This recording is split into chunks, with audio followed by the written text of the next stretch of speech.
So thank you everyone for being here today. I'm super excited. As Jason already mentioned, today I will be talking about operating in a hybrid world.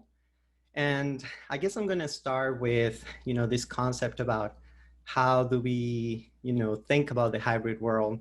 And a lot of people pretty much will mention or will think that it's, shiny and it's perfect and it's easy and it's great. But, the question is it really that easy?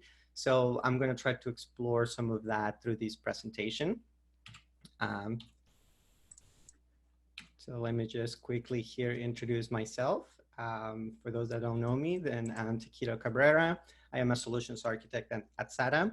And you can see me a little bit of a cloud specialist if you like to. I have various certifications in GCP, AWS, and Azure, and I've worked in a variety of different technologies, including IT operations, DevOps, cloud modernization, architectural reviews, microservices, you name it.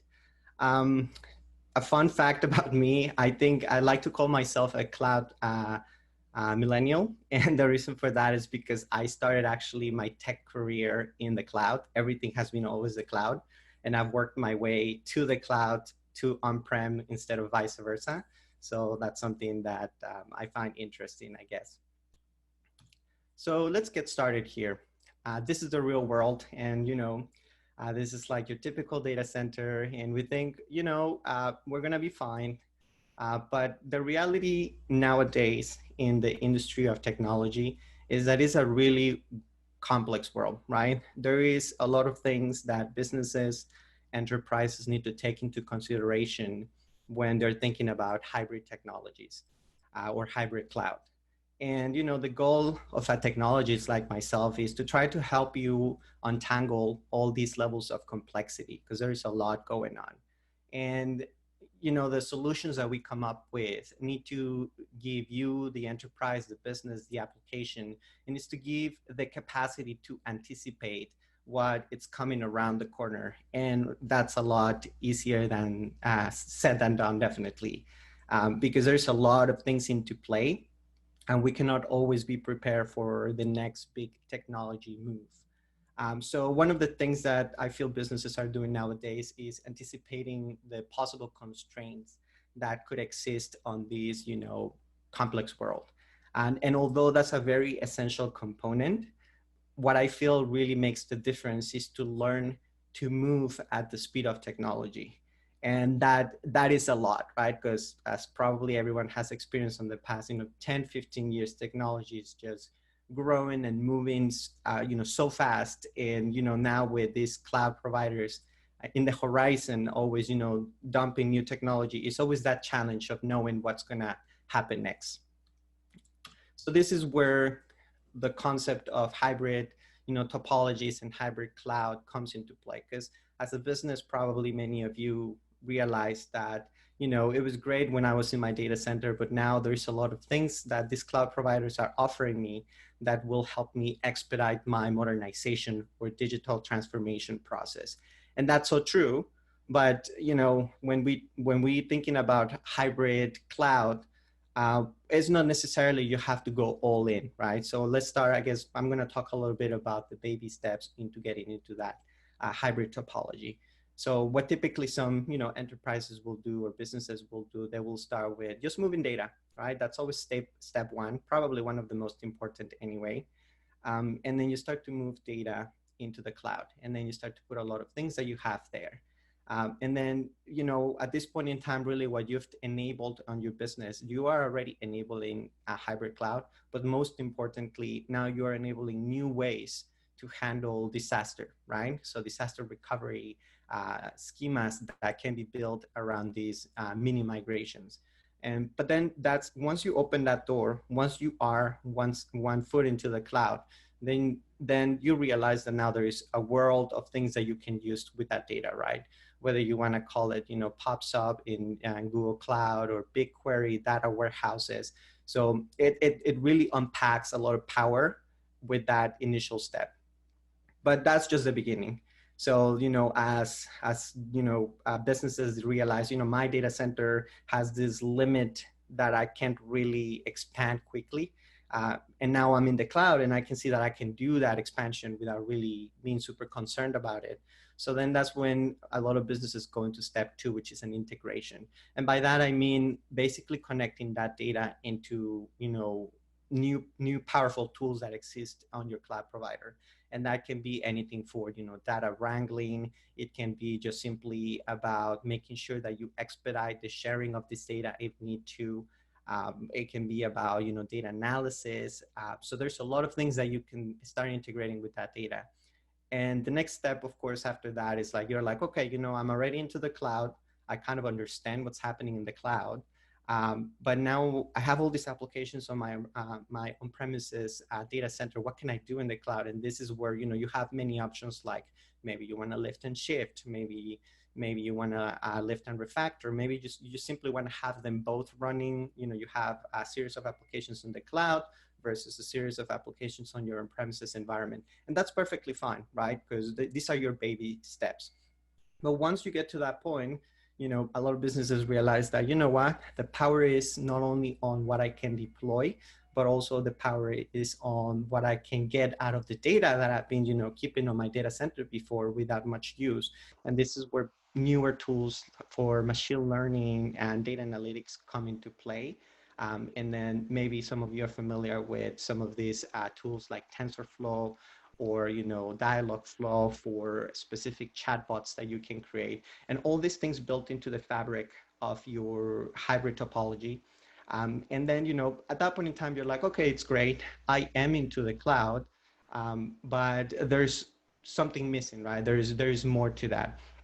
So I think once an enterprise is located in that stage, when they have a lot of things in the cloud and a lot of things in their on-premises environment, they start to ask more fundamental questions about their operations. And then, there's things like, how do I run on-premises and remote and be consistent?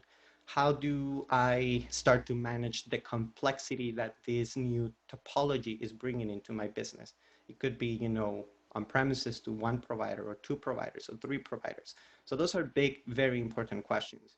Then we have, how do I help my developers to be consistent? Because maybe now, your developers have to know a little bit of this cloud provider on top of what they were doing on premises, and that's huge. But at the same time, you have, the best interest of the enterprise and to the business into accelerating the time to value, right? How do I do this faster, efficiently, but I still gain value out of my development cycle? And I guess the bottom line, it's always a question: how do I truly make it multi-cloud? How do I truly make this a hybrid cloud that I can support as one single entity as opposed to separated silos? And for that, and before I introduce this service, a lot of businesses have been moving their applications into Kubernetes. So I'm going to set Kubernetes right now as the foundation of one of the things that you can use to create these hybrid topologies that are consistent across your planes. And so for that, we have, or with Google Cloud, there is Anthos. Anthos comes into play with this because it allows you to have this holistic approach into all of your systems, and it allows you to manage all these Anthos clusters, which under the hood are Kubernetes clusters.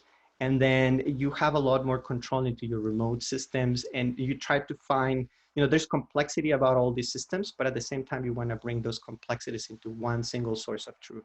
And that's really what Anthos brings to you. So I have a quick question here for everyone. And Jason, if you want to help me here with a poll, I just want to kind of have an idea how many people have heard about Anthos.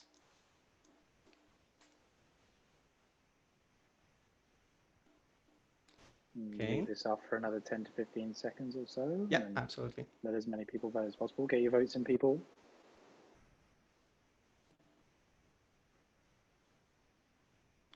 Okay, well, I don't think it's moving anymore. That's a little bit there. But this is great. This is great because this is exactly what I thought, right? I can see that, a good portion of you, the majority of you have never heard of Anthos before, and there's some people that are familiar with it. I'm going to explore what Anthos really is so that you can have more understanding of this particular product. So thank you so much there, everyone, for answering this poll.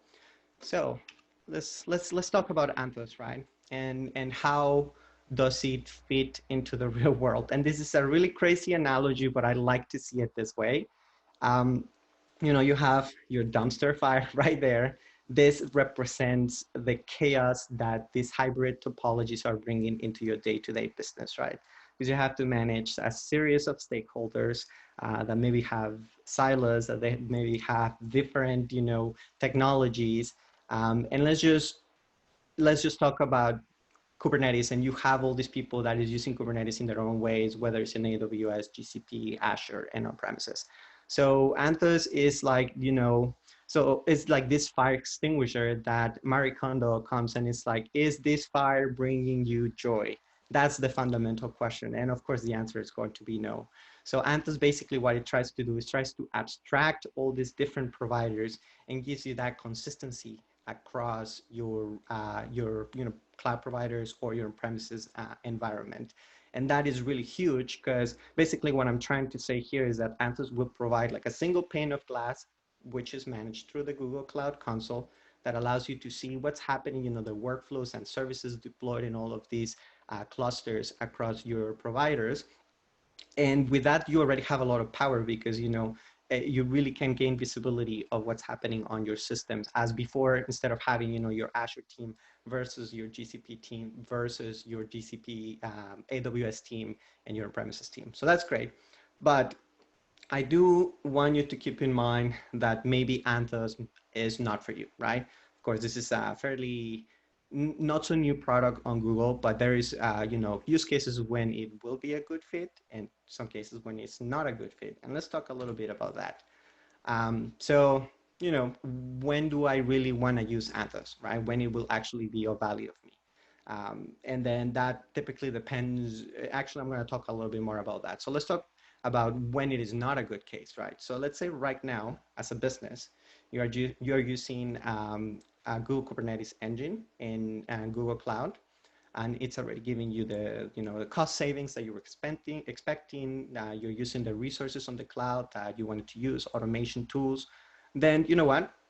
Probably Anthos is not for you, right? It's just going to add a layer of abstraction that you don't need. So just keep it as is. Let's say, for example, a lot of people think about Anthos as a way to provide singular development environments for each person in their company that works in these Kubernetes uh, applications or Kubernetes clusters, right? And that's also not a good use case for it because there is a price attached to Anthos, and I'm going to talk a little bit about that.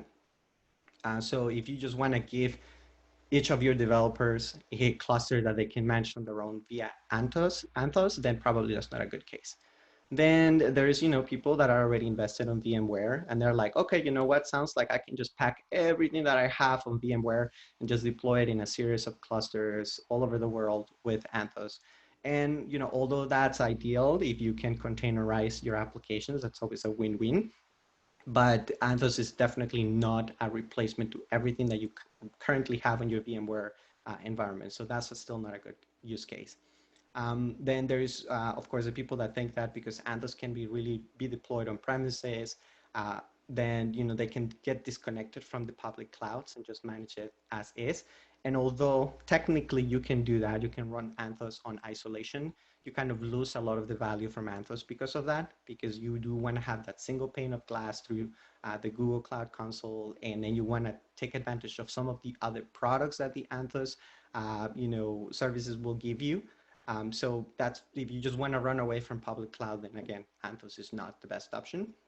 And the last one, which is super important, is not a great housewarming gift for your stakeholders. Anthos, the cost of Anthos is about 2 times the cost of the same infrastructure for Kubernetes to support it. And then you still have to provide the infrastructure. And what do I mean by this? Then you have to bring, your infrastructure, whether it's on-prem or in AWS, right? Or in GCP. So if your idea is that, it's just going to solve every single problem, then probably Anthos in this case, you do have to consider the pricing of this particular product. So with that in mind, then we can talk a little bit about, okay, well, so you're telling me that Anthos is expensive, but there is a specific series of use cases. What is really the point of Anthos, right? If I could potentially deploy all these Kubernetes clusters or whatever I can or wherever I want, And right now, just with this map, you can see, and again, I might not be up to date as of today in terms of the data centers that have been built all over the world, but there is a trend in terms of where these cloud providers will give you access to a data center, right? A cloud data center. It can be, and it typically is going to be, bigger cities or whatever the business drives are at that point in time. And that it's great, but for a lot of people, that's still not good enough. So this is where Anthos comes into play, because then you change the map, and then basically everything else where there is not like either a Google data center or an AWS data center or an Azure data center, it's basically where you can deploy Anthos. These areas basically are not close necessarily to a cloud provider, and Anthos being flexible, that you can deploy it in maybe your own data center somewhere in the middle of nowhere, gives you that power, right? Of course, to enable that power, you do need to have that existing connectivity back into and to either your on-premises environment or wherever you're going to do all your orchestrations. But this is the real power of Anthos. It's flexible. It allows you to go to places where normally you wouldn't be able to go. And it gives you that, sort of like containerized security, I'm going to call it, because these clusters are owned by you and you can manage them. So what are some of the use cases, I guess, and just going back into that whole map? So I can see the bigger ones, of course, which can be businesses like manufacturing, there is mining, there's drilling, there is, other heavy industries that, they don't have the luxury to be deployed right next to the shiniest data center that Google or AWS or Azure has built. And this is where it comes into, the power of Anthos, because you basically you have a data center of sorts that is supporting this particular business case, right? And then you have Anthos, and now with Anthos being the Kubernetes cluster, you can start deploying, smart analytics, machine learning. You can build new workflows. You can integrate and start ingesting IoT devices information, and there's so much that you can do now without the need to depend on an actual cloud provided data center that is close to you. And that effortless global deployment is the true value of Anthos here. So let's get into another poll before I move on to the next stage. So have you heard of Istio or sidecar proxies? Jason, if you can help me set up the poll.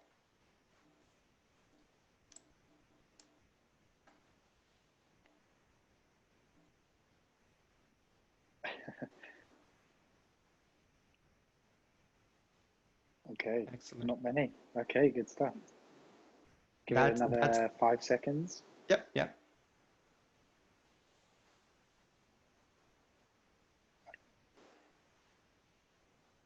Okay, perfect. Wow, okay. That, you know what, I'm not really surprised, and I was actually hoping that this was the case. I'm going to talk about a little bit about sidecar proxies and Istio and incorporated into Anthos, but this is the reality of it. This is a lot of fairly new technologies. So I'm really glad that I can get a visual of how many people have actually heard of this.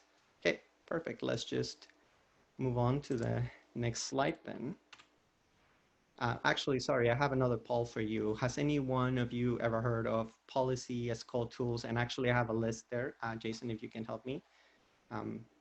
Sentinel, Forseti, ACM, other, none of them. Okay, I see some Terraform enterprise exposure in the crowd. That's great. Forseti too, which is interesting.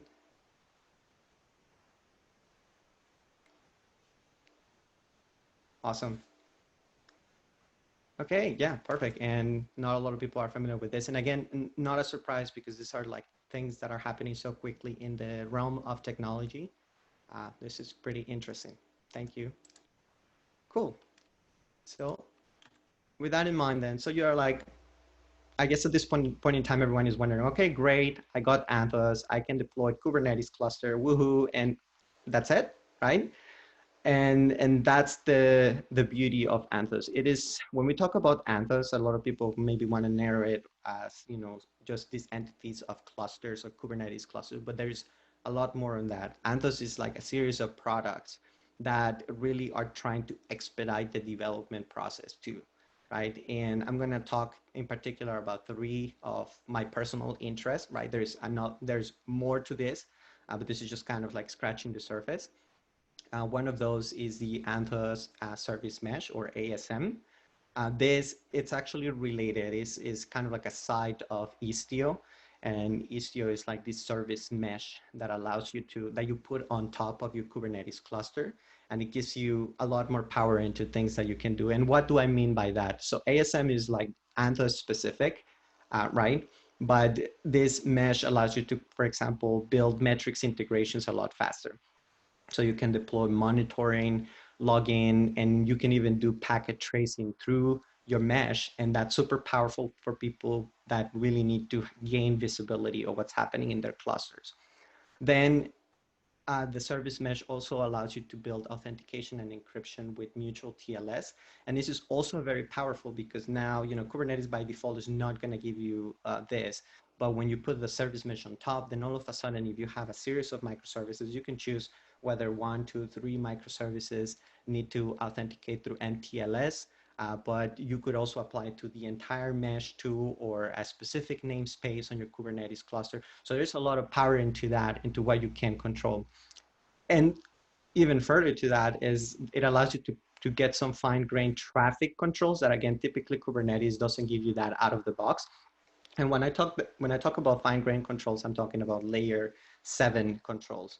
This is, about receiving data or receiving requests and the mesh deciding where it needs to go. And that's super powerful because now all of a sudden we have this DevOps methodologies into your clusters. And when I'm talking about Anthos clusters, I'm going to be talking about all of them, right? So you can do A/B testing, or you can do canary deployments. You can do gradual rollouts, and that's really cool and really powerful too, because it's exactly what a lot of businesses need to have more granular control of what's happening in their clusters and in their applications. And then one of my favorite ones is that there's this context of chaos monkey, which means you kind of like inject some problems into your infrastructure to see what happens and what breaks. So with the service mesh, it allows you to do circuit breaking and fault injection, which again is super great because now you can kind of, if you have a development cluster of your application, you can inject these faults and you can see what happens, and then you can kind of determine what will be your best course of action on that instead of waiting for that to break into your production clusters. Very good, very powerful there. So again, that just scratches the surface of ASM. I'm going to move quickly into the Anthos config management. And this one is related to that question about policy as code. So there is this context now that, everything is, policy as code, infrastructure as code, something is as code. This is the same thing. So basically now you can define with ACM, you can define a source of truth, typically a repository, where you can define all of your policies that need to be followed by all of your Anthos clusters, whether these are permissions, what people can or cannot do.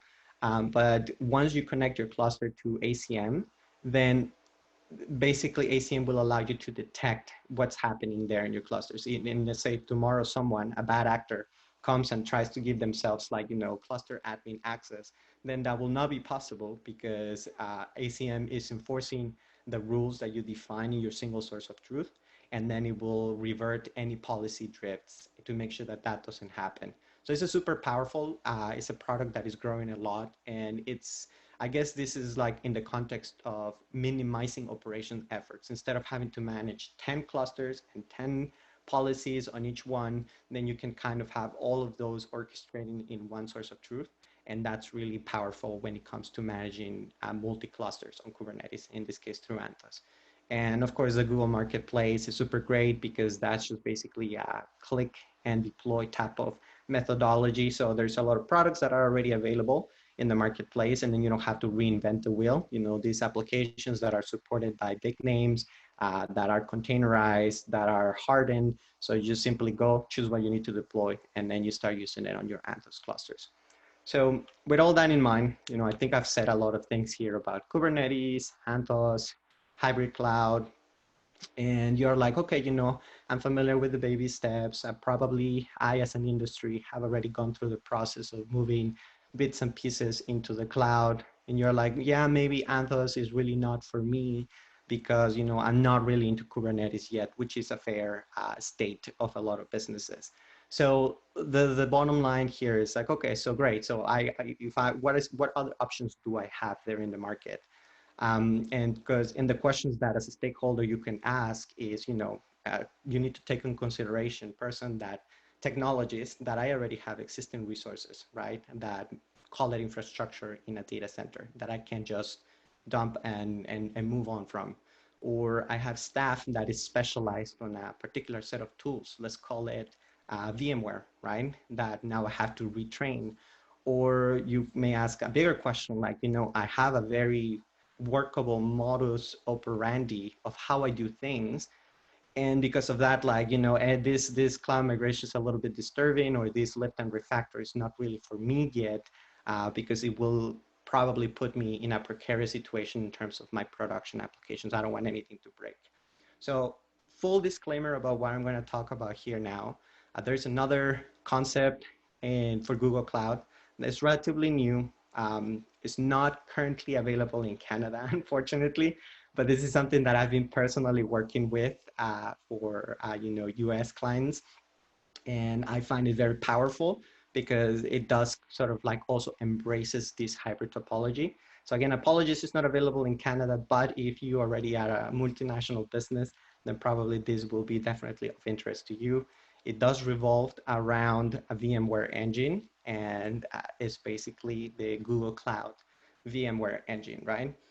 And then, so this is super great because now basically you can have sort of like a one-to-one relationship between what you have on-prem VMware, and now just either you can move that into the cloud if that's what you want, one-to-one. You can do a hybrid topology where you can have your VMware engine and your on-premises VMware and then connect them, or you can just kind of like play around in your baby steps, as I mentioned, into moving into these hybrid topologies. And that's super powerful. And I'm going to mention a couple of things that matter here, right? One of those is, as I said, the one-to-one relationship. So, you know, you already recycled your staff, your knowledge, probably scripts, whatever you already had working on your own premises into the cloud. But now that you have this huge step into the cloud in the VMware engine, then all of a sudden you have this great bandwidth connectivity provided by Google. And more to that, you have the power of all these other Google services that are already there, right? Because now you can integrate with the cloud services that are not necessarily VMware engine, but you have a safer space, if you want to call it, to play with all this. And you can do your migration efforts or modernization efforts with a little bit less friction if this is your particular use case. One of the biggest things of the VMware engine is that it allows you the flexibility to scale up or down. So, you know, that's super powerful if you don't need all these resources tomorrow, and then 3 days later, you realize that you do, and then you can just increase your capacity, expand as needed, and then you go from there. So again, this is something that I've been working in and I find very interesting too. Is an addition to this whole hybrid topology systems. And you can see now that the world of cloud, it's moving into various tangents, right? I'm going to call it like, you know, it's looking around the corners to see different use cases and how all these enterprises and businesses can enable their transformations, digital modernization, or simply that moving to the cloud a lot faster, a lot more efficient, and with minimizing friction in the long term, which is super important too. So yeah, I think this is really all I needed to talk to today. I hope all this information is of value, and I think we can move on to the questions. Excellent stuff. Well, thank you very much, Takito. Greatly appreciated. So let's move into, yeah, a little bit of a Q&A here as I just stopped sharing your screen. So got a couple of questions coming in from the audience and some that have been submitted prior to as well. So the first one I want to start with, very obviously relating to what you've just spoken about, but why would an organization or an IT leader want to use Anthos versus using Kubernetes orchestration systems that are already available in other cloud providers or on-prem managed Kubernetes clusters? Yeah, that's a really good question, and it's true. Like a lot of businesses are already, you know, managing multi-cloud, meaning they have the Kubernetes clusters on EKS for AWS, or they have it on AKS for Azure, or GKE on GCP. And the biggest thing is like kind of goes back to the beginning of the presentation, that you still need specialized resources that are knowledgeable of that cloud provider, right? That will help you run the business symmetrically, if you want to call it. And that's great. It's possible. I'm not saying it's impossible, but it's, as a business, it's going to cost you more money, right? Because now you have different technologies with a variety of skills, right? And then you need them to maybe also themselves be multi-cloud, which is not necessarily readily available on the market. And what Anthos is trying to abstract there is say, you don't need anyone specialized on AWS. You don't need anyone specialized on Azure. Just use your Anthos clusters, deploy them in these environments, and now they can focus entirely on developing the applications on Kubernetes, right? And that will be their only concern, infrastructure on the side. Got you. Okay, fantastic. Question from the audience. Do you see a trend that enterprises are moving more to a hybrid model rather than solely private or public? I think in my experience, I can say that yes, definitely. I mean, it was already happening before, right? But I think before it was more like a lift and shift type of, it was like a full move.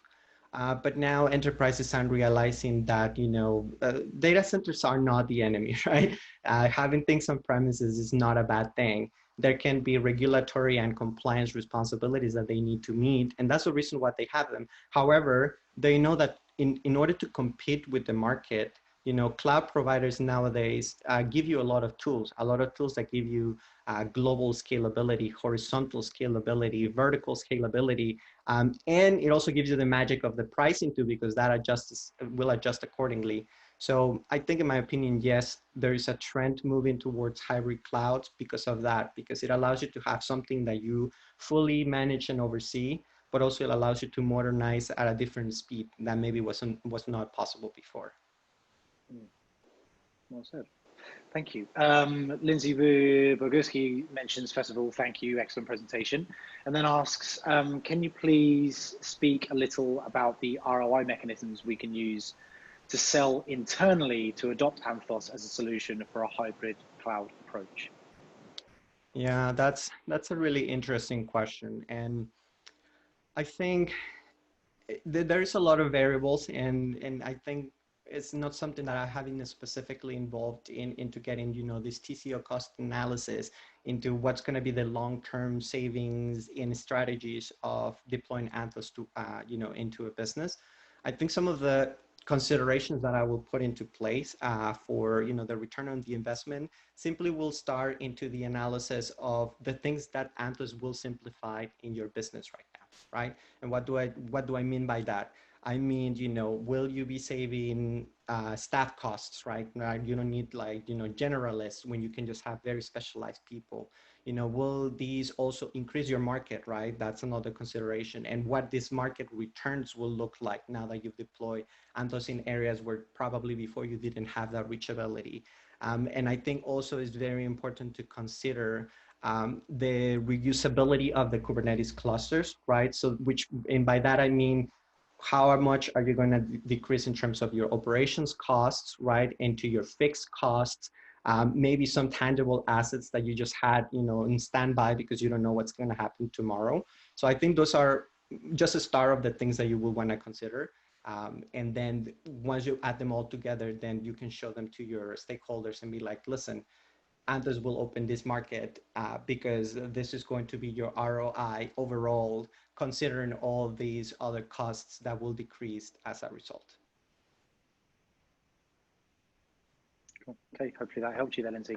Rashid asks, quite straight up, how do these solutions compare to Microsoft offerings? I think, well, if we're talking about specifically about Anthos, Microsoft doesn't have anything like Anthos. That's just what it is, right? So there's no competition there. And as far as I'm aware, there is also not a VMware on Microsoft V5. And I may be wrong about that. So I'm just going to put it out there. So I think this is a cloud agnostic approach that Google is really doing that I don't think neither Microsoft nor AWS have. So it's a different use case too. And none of the, in the market, you don't see it right now. And I don't know if these other cloud providers will ever have it. So in terms of the offerings themselves, I can tell you that, I'm very proud to say that Google Cloud has probably the best network bandwidth that you can have out there, right? Once you move there and you start to use those capabilities, it might sound a little bit biased, but I think you're still in a better place than using AWS and Azure, right? And I've used those two different cloud providers before. And then there is one more thing, which is the simplification of the way that you deal with the networks on GCP that I love, right? You don't have to be concerned too much about availability zones in one region. And, and do I have an application load balancer that can be global or is it's only regional? Like, Google Cloud already provides that by default. It's super powerful. And that's all comes down into the reachability of your market, right? How fast do you want to expand?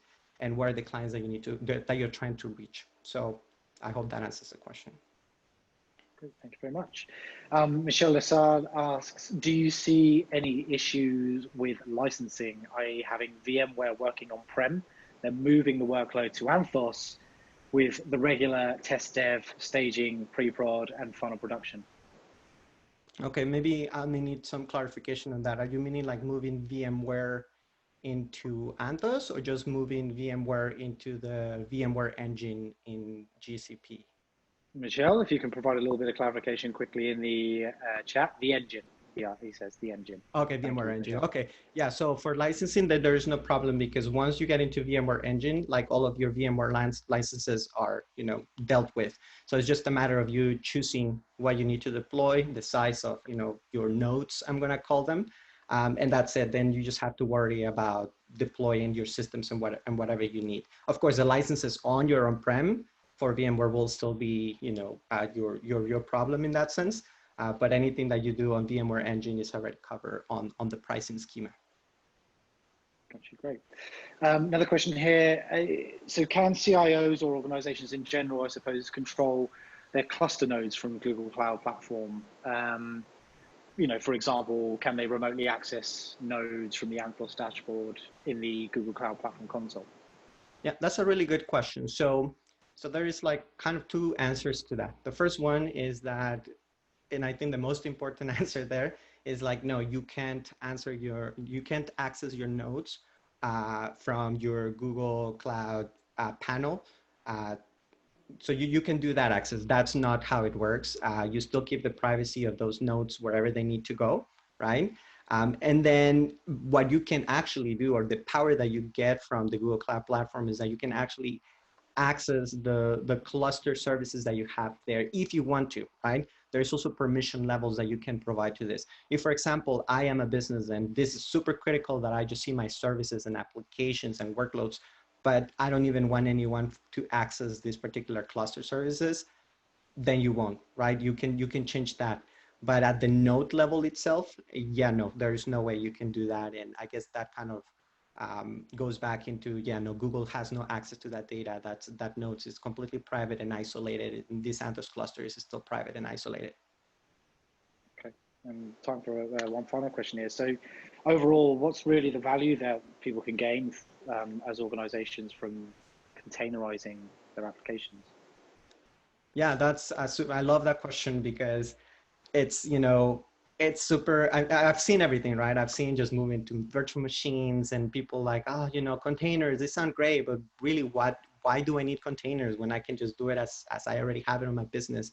I think the biggest one is portability, right? Once you containerize your application, it means you're no longer bound to a specific provider and a specific set of doing your business, right? You have that portability. Two, it opens the door to this, switching from this monolith perspective to microservices, which is huge, right? I'm not going to say that microservices cure the common cold, but that's also great because it enables your developers to now start focusing into bits and pieces as opposed to having such specialized teams that have to know everything because, if they change A, it's going to break everything else, right? So those are the two bigger things about containerization. One of my personal favorites is the fact that when you force yourself into the container world, and again, this might not be the use case, right? I don't know what this particular enterprise or business needs, are. But typically when you move to containers, it's also because you want to enable yourself the ability to leverage more DevOps driven SRE operations that, gives you clear metrics, login, you can recover faster, you can, build stateless applications. There's just so much, you can build metrics around it, you can build responses, you can build more clear disaster recovery strategies, you name it. So I feel, again, I may be biased towards containerization, but I feel that it brings a lot of value to an enterprise if this is within your realm. And of course, if this fits your use case for whatever applications you have. Fantastic. Hey, a little bit of bias never hurt anybody. Thank you very much, Takito. Really appreciate the time and